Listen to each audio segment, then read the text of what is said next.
Bonsoir à tous, bienvenue dans C'est de la balle avec Seb Dallet qui se cale tranquillement sur sa chaise. Bonsoir Seb. Ouais, j'étais en train d'essayer d'imiter Damien dans les soirées country. Merci. Tu t'appelles avec la chemise. Voilà, merci beaucoup Sébastien. Avec nous deux invités pour parler de volley ce soir, le PLAVB est l'invité de C'est de la balle avec Jean-François, le président du club. Bonsoir. Et Rudy qui est joueur notamment de l'équipe 2 au sein de ce club du PLAVB. Le bilan de la saison, on approche de la fin de saison. L'équipe 1 ne retrouvera pas la Nationale 3, c'est ça l'info de la saison? Effectivement, oui, on approche de la fin de la saison, il reste 2 matchs encore au championnat, mais le classement est déjà établi, donc de ce côté-là, ça ne changera pas. L'équipe 1 masculine va terminer 2e, dans laquelle je joue là, effectivement, et par rapport à cette effectivement, on était en N3 l'année dernière, donc c'est sûr que l'objectif... Vous avez beaucoup suivi la saison passée. C'était très bien, je vous remercie d'ailleurs. Mais ouais, l'objectif c'était de pouvoir rejouer la montée tout de suite, si possible. Donc on finit 2e derrière Épernay, qui est une équipe qui a été plus homogène que nous sur la saison. Donc sportivement, c'est normal qu'ils terminent premier, je pense, cette année. Et par contre, on a eu d'assez grosses difficultés, quand même, je vais dire, dans l'équipe 1 cette année. Justement, les difficultés, c'est quoi? C'est ça va être sur l'effectif, ouais. Alors, c'est-à-dire que par rapport au groupe de N3, où on était 11 joueurs, on a perdu 5 joueurs qui se sont arrêtés de la N3, qui se sont arrêtés en fin de saison quand on est redescendu en régional. Donc, on a entamé la saison à 8 joueurs pour le groupe de l'équipe 1. Et on termine la saison à 4 joueurs, parce qu'on a enchaîné les blessures à partir du mois de janvier. 4 joueurs, oui. Ça se joue à combien le volley, on le rappelle? Ça se joue à 6 joueurs. Ça se joue à 6, c'est tout l'intérêt d'avoir un club avec plusieurs équipes, c'est qu'on a pu profiter de l'expérience et puis du groupe de l'équipe 2 pour pouvoir intégrer quelques jeunes, venir jouer avec nous dans l'équipe 1 pour terminer la saison, parce qu'on a été short, on a eu plusieurs blessés d'affilée là.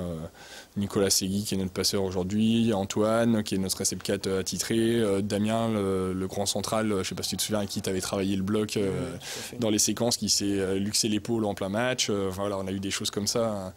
J'ai envie de dire que par rapport à tout ça, c'est quand même un résultat pas trop mal en fait d'arriver 2e. Ouais, sportivement le résultat est correct puisqu'on finit 2e. La première phase de championnat où on avait donc le groupe complet à 8, on termine premier invaincu sans problème. Après, il y a eu aussi le départ de Benjamin Bobet qui a joué passeur depuis le début de la saison après l'arrêt de Johnny Letrou. Donc on a quand même utilisé du coup 3 passeurs cette saison. Ouais. Parce qu'on sait que c'est un peu le meneur d'hommes, comme au foot où ça va être le meneur de l'équipe. C'est un peu difficile de refaire un nouveau groupe. C'est le Mounir Obadi de l'Estac, quoi. Voilà, tout à fait. Donc on termine 2e. Et du coup, Rudy, vous avez vous-même participé à cette opération justement sauvetage de la une. Voilà, sauvetage de la une. Non, on a fait monter des jeunes donc qui ont plus d'avenir que moi dans le volleyball. Non, on a des jeunes qui sont... Le règlement nous permettait de pouvoir réintégrer les jeunes de la 2 à la 1 sans dérégler non plus l'autre équipe. C'est assez compliqué au niveau du règlement. Si moi j'y vais, après j'ai plus le droit de rejouer avec la 2. Donc on a fourni 2-3 joueurs de 17 ans qui sont amenés de toute façon à jouer en 1 plus tard. De toute façon, c'est un des objectifs de notre équipe. Donc, par la force des choses, ça aurait été précipité comme objectif. C'était un peu frustrant de devoir laisser partir les jeunes vers l'équipe 1. Ça vous a forcément affaibli dans cette équipe aussi, 2. Oui. On ne va pas dire qu'on était 4 aussi, mais du coup, on est déjà... en bas de tableau. Donc on a appelé les minimes du club. Non, mais du coup, 14 ans. nous c'est pareil, on avait un groupe un petit peu plus conséquent, on était 12, donc du coup ceux qui ne jouaient pas en début de saison, par la force des choses, ont pu jouer aussi, ça monte tout le monde du fait. Et le bilan de cette saison pour l'équipe 2? Décevant en termes de résultats. À quel niveau déjà, on le rappelle? On est dans la même poule en fait. Dans le même championnat que nous, en régional, on a cette particularité en Champagne-Ardenne, comme je vous l'avais déjà expliqué plusieurs fois. Et c'est bien cloisonné entre les deux équipes, on ne peut pas vraiment... Si, on a un entraînement en commun depuis cette année. Ouais. Non, mais au niveau du championnat, tu veux dire? Voilà, au niveau du championnat... les joueurs ne peuvent pas faire ce qu'ils veulent. Non, il y a certaines règles malgré tout pour pas déséquilibrer le championnat. Quand la 2 va rencontrer, par exemple, une équipe qui joue à la montée contre nous, tu peux pas non plus... Voilà. Et le bilan, du coup, vous terminez combien? Vous allez terminer combien? On est dernier sur 7. Dernier sur 7, mais c'est là justement... Vous pouvez pas vous arranger du coup dans les mêmes équipes pour... Bon, tu me laisses gagner. Non, bah là, après, l'objectif... c'est pas bien ce que je dis. Non, mais après, tu pourras me Non, mais même quand on a le derby contre eux, ils auraient pu éventuellement laisser filer un 7 ou quoi, même pas, il n'y a pas...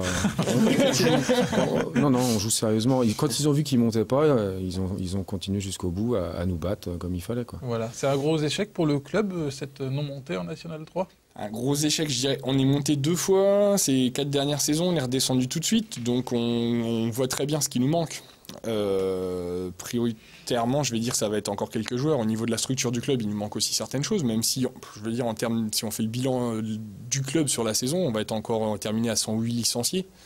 On n'a pas de problème de fonctionnement du club en général. Je remercie, j'en profite, tous les entraîneurs bénévoles qu'on a au club, sinon sans eux, il y a plusieurs équipes qui s'arrêteraient tout de suite. Mais voilà, après, il y a aussi une évolution du sport vers le sport loisir. C'est-à-dire que sans faire grand-chose, on a quand même une évolution des équipes loisirs, parce que cette année, on a 4 équipes engagées en championnat loisirs. Et tous les ans, on en inscrit une de plus en ce moment. Depuis 3-4 ans, il y a encore 4 ans, on n'avait qu'une seule équipe loisir. On s'engage moins finalement dans le côté compétitif d'un club, c'est ça que vous voulez dire ? Tout le monde n'est pas prêt à s'engager dans le côté compétitif. Après, ça permet aussi de raccrocher certaines personnes qui, du coup, sont attirées aussi par le côté compétitif. Rudy, toi, tu as commencé il y a 4 ans. Tu as commencé avec le loisir et puis, du coup, tu as raccroché le côté compétition. Le souci du volley, c'est que dès qu'on joue en fédération, en compétition, il faut se déplacer en dehors du département. Tous les gens du volley dans la région, il n'y a pas beaucoup d'équipes. Voilà, c'est ça. Non. Par rapport à d'autres sports, dès qu'on se déplace, c'est Reims, Saint-Dizier, ça demande une demi-journée, quoi. Et ça traîne pas mal de monde. Il y a aussi une tendance, parce qu'on reçoit un peu tous les sports ici, il y a une tendance quand même où les gens, en tout cas, ont cette attirance vers le sport loisir au départ. Ouais. Il y a de moins en moins de... c'est un bien grand mot, mais de compétiteurs en fait. Ils arrivent plus sur un sport dans le loisir et comme tu dis, alors ça dépend des paramètres, effectivement, c'est peut-être le fait de se déplacer après le week-end. Mais c'est vrai que c'est une tendance qu'on ressent nous ici en tout cas. Sport aussi, ouais. C'est ce que vous constatez en tout cas au PLAVB. Avant de parler il faut s'adapter aussi. Ça va être à nous de proposer la bonne formule et pour que ces joueurs-là aient quand même une compétition qui soit à leur niveau, parce qu'il y a franchement en loisir des joueurs qui pourraient presque venir réintégrer l'équipe une chez nous. Hein. C'est pas qu'une question de niveau, c'est aussi, voilà, faut trouver la bonne formule pour pas que ce soit trop contraignant, mais on peut pas non plus faire que du sport sans contrainte, sinon, surtout dans un sport d'équipe comme le volley, c'est que s'il y en a un qui vient pas, ça pénalise toute l'équipe, c'est pas un sport individuel comme le tennis de table. Voilà. La bonne formule pourrait être les bons joueurs jouent à domicile, et ceux qui veulent pas se déplacer, ils jouent, enfin non. Oui, ça va pas être très facile à mettre en place, ça, pour la cohésion d'une équipe. T'as fait du sport collectif, toi ? Après, on n'est pas non plus au niveau international, on va dire. Non, mais après, tu peux pas non plus dire à un mec, non, toi, tu fais que les déplacements parce que l'autre, il veut pas bouger le week-end. Les directions Rotel, Reims et Langres pour toi. Allez, alors, on va parler de l'avenir, évidemment, dans la deuxième partie de l'émission, mais on va se faire un petit plaisir. On va regarder une séquence de Seb qui avait été tournée l'année dernière, évidemment, au sein d'un entraînement dans votre club. On va regarder une petite séquence best-of de Seb au volleyball. Regardez. Sous le ballon, toujours, quoi qu'il arrive. Okay. Et après, c'est d'apprendre au maximum de sa hauteur. Si tu laisses descendre, hop, directement dans les yeux. Okay. Voilà, comme ça. Okay. Ça, c'est pour la prise. Et pour l'éjecter, simple. Tu es là, tu amortis. Quand la balle va arriver, tu l'amortis un peu et tu la jettes. D'accord.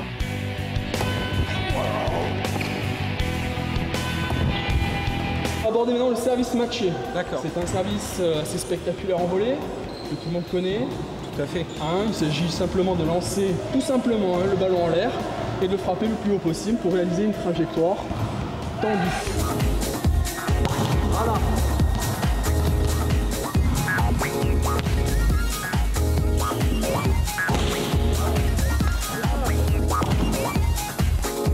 Le premier, il va te faire une grosse attaque sur toi. Donc plie bien tes jambes pour amortir le ballon.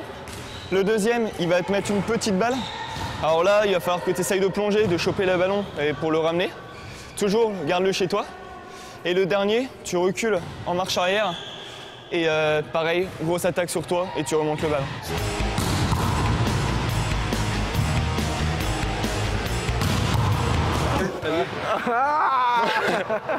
Donc faut bien contrer pour pas prendre trop de points. Ouais. Ou bien pour freiner pour les défenseurs derrière parce que c'est pas tout dur de défendre, mais quand il y a des gros attaquants.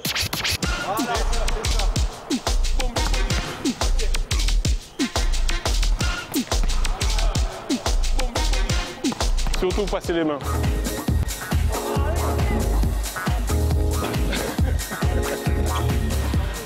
C'est mieux un pied quand même pour sauter.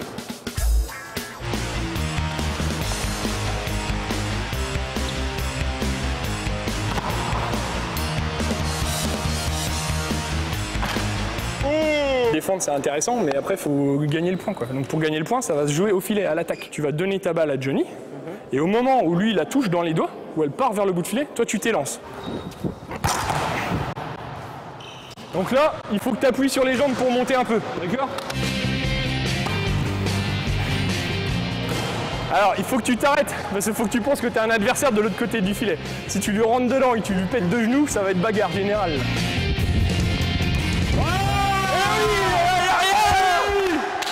C'est bon ça! Voilà, toute l'humilité de Seb. C'est vrai qu'il n'avait pas sauté en fait. Il avait pas sauté. Quand tu vois la vidéo, t'as vu qu'il a été comme ça. Bon voilà, on va parler un petit peu des féminines. C'est quoi le bilan de la saison? Oui, alors les féminines, bilan mitigé, je vais dire, parce qu'elles terminent en milieu de tableau. Donc le groupe a bien fonctionné, il y a eu des nouvelles joueuses qui sont arrivées, l'intégration de quelques jeunes aussi formés au club. Donc leur objectif, c'était les playoffs. Elles ont terminé juste avant de pouvoir jouer les playoffs, donc là elles terminent première de la partie basse, on va dire. Mais en milieu de tableau. Non. Alors sportivement, il y a eu des J'aime bien le côté coach pédagogue. Elles arrivent premières, mais de la partie basse. Non, malheureusement, oui, elles ont juste terminé première équipe à pas jouer les playoffs. Ouais, donc, les 4 voilà. premières ont joué les playoffs, elles étaient 5e, voilà. Donc Voilà, ça sera c'est pour ballot, la c'est- saison prochaine. Ouais, c'est Tu ça. as quoi pareil, un manque de. Ouais, elles ont eu des résultats un petit peu instables, c'est-à-dire elles ont un groupe qui fonctionne bien, elles ont des bons résultats. Après, il a manqué juste 2-3 matchs, ça s'est vraiment joué qu'à 2 matchs où ça aurait pu leur permettre de jouer les playoffs. Elles n'auraient pas joué la première place des playoffs encore, ça c'est certain. Mais au moins, ça aurait permis d'avoir des matchs en jeu pour le fin de championnat. Un dernier mot très rapide sur ce tournoi de fin de saison. C'est le côté convivial du club qui compte. Vous allez recruter des nouveaux joueurs là, dans ce tournoi du 10 juin, c'est ça, Rudy? C'est vrai que les tournois fonctionnent bien, on a beaucoup de monde. C'est là qu'on se rend compte que justement, pour aller un peu à la pêche aux joueurs, des fois on est 100, une centaine de joueurs par tournoi, mais beaucoup veulent juste pratiquer en loisir. À nous d'essayer de les convaincre de nous rejoindre. Et là, c'est le tournoi du 10 juin sur herbe. Voilà, ce sera le tournoi pour terminer la saison. Ça se déroule au COSEC numéro 2. C'est un dimanche. Ça commence le dimanche matin vers 9h, 9h30. D'ailleurs, vous voyez l'affiche qui apparaît en ce moment. Là, c'est le gros tournoi de fin de saison parce que les équipes de toute la région vont venir. On espère accrocher 1 ou 2 équipes de la région parisienne de niveau N3, N2. Mais on peut venir si on veut s'initier. Ouais, tout également. à fait. Alors ça se joue le matin à l'après-midi et voilà, c'est ambiance fin de saison, c'est barbecue à midi, c'est le club qui paye un petit coup à boire à la fin. Et Voilà. généralement, il ne fait pas beau ce jour-là. Alors, La l'an malédiction. dernier, il n'a pas fait beau, mais les années d'avant, on a des très très belles photos où il faisait très très beau. Bon, Vous allez merci faire beau, cette en année. tout cas d'être venu sur le plateau de C'est de la balle pour faire le bilan de cette saison. Merci Seb, le générique est déjà parti. On se retrouve la semaine prochaine avec le golf de la Cordelière. On parlera de golf dans C'est de la balle. Belle soirée, à très bientôt.